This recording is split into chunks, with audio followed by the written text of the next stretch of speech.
À la page 25 du chapitre 30 de mes notes de cours, on va maintenant résoudre la situation 4 de la section 1.11 de Séguin. Situation 4 qui s'intitule « Le champ électrique généré par une PIPIUC » et dont on peut prendre connaissance du libellé à la page 103 de Séguin. Après la première lecture, on s'aperçoit qu'on nous demande encore de faire une démonstration, de retrouver une équation pour calculer le champ électrique, cette fois-ci d'une PIPIUC, à l'aide du théorème de Gauss. Donc, ma façon d'exprimer le problème, c'est de dire pour une PIPIUC, on sait que E est égal à ça, puis je veux faire la preuve de ça.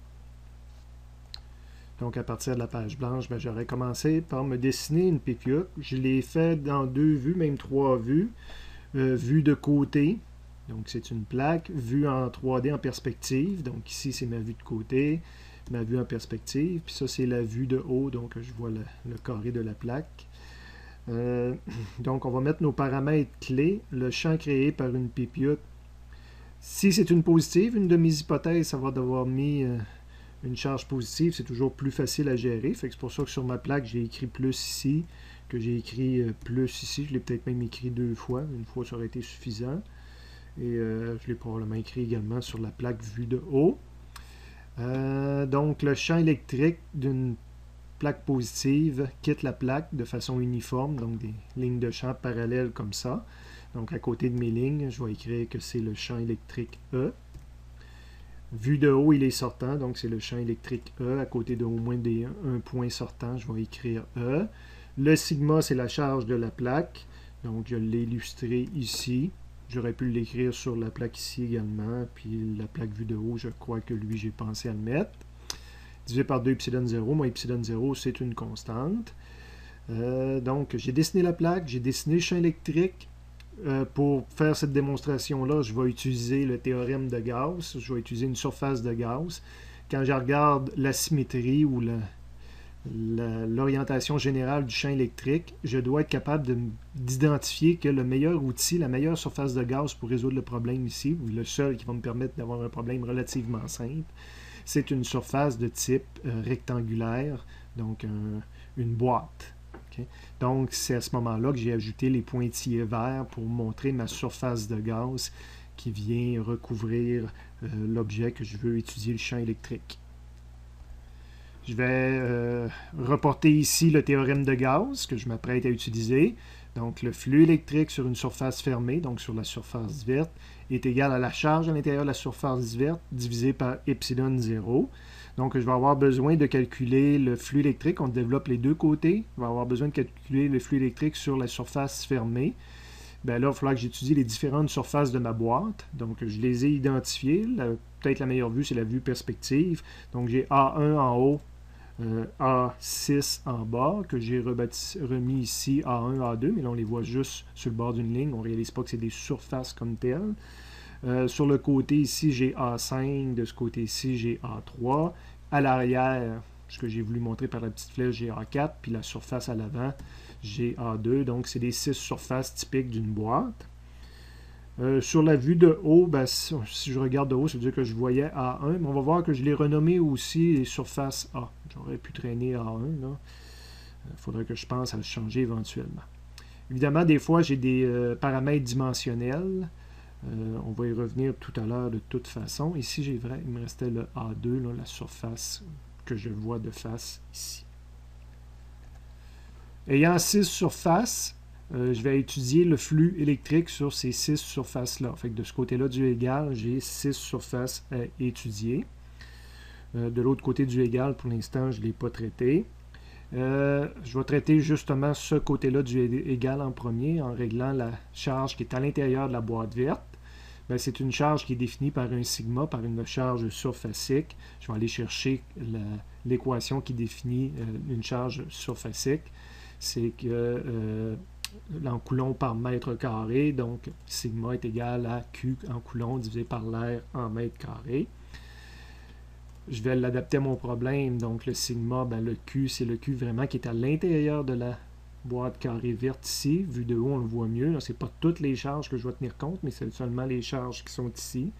Donc, c'est le Q interne. Divisé, c'est là que j'aurais pu utiliser A1, là, mais que je l'ai appelé A.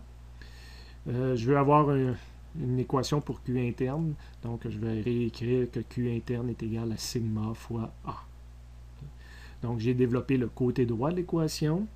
Le côté gauche, ou en tout cas la 2 ramenée dans la première, j'ai encore mon côté gauche que je n'ai pas fait de traitement dessus. Puis l'autre côté, Q interne, je le remplace par sigma A divisé par epsilon 0.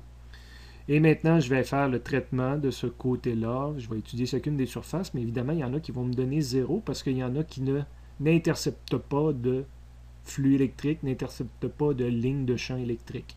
Ben, les 4 surfaces sur le côté n'interceptent aucune ligne de champ électrique, tandis que les 2 autres les interceptent et les interceptent de façon perpendiculaire. Donc ça, c'est bingo.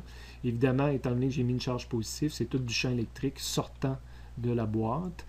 Donc, il y en a certains qui vont me donner 0. 2, 3, 4, 5 vont me donner 0. Donc, je vais avoir la première qui est la surface sur le dessus. Donc, c'est EA. Hein, flux électrique, c'est défini comme EA. Puis un signe plus parce que c'est une charge positive qui est à l'intérieur.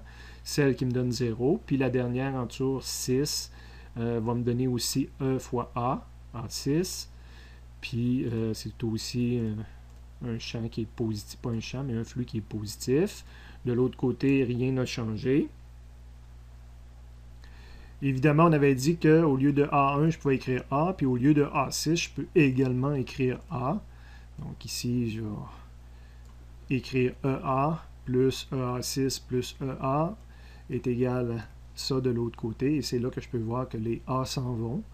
Donc il me reste 2E est égal à sigma divisé par epsilon 0. Je vais isoler mon E parce que c'est ça qu'on veut dans l'équation.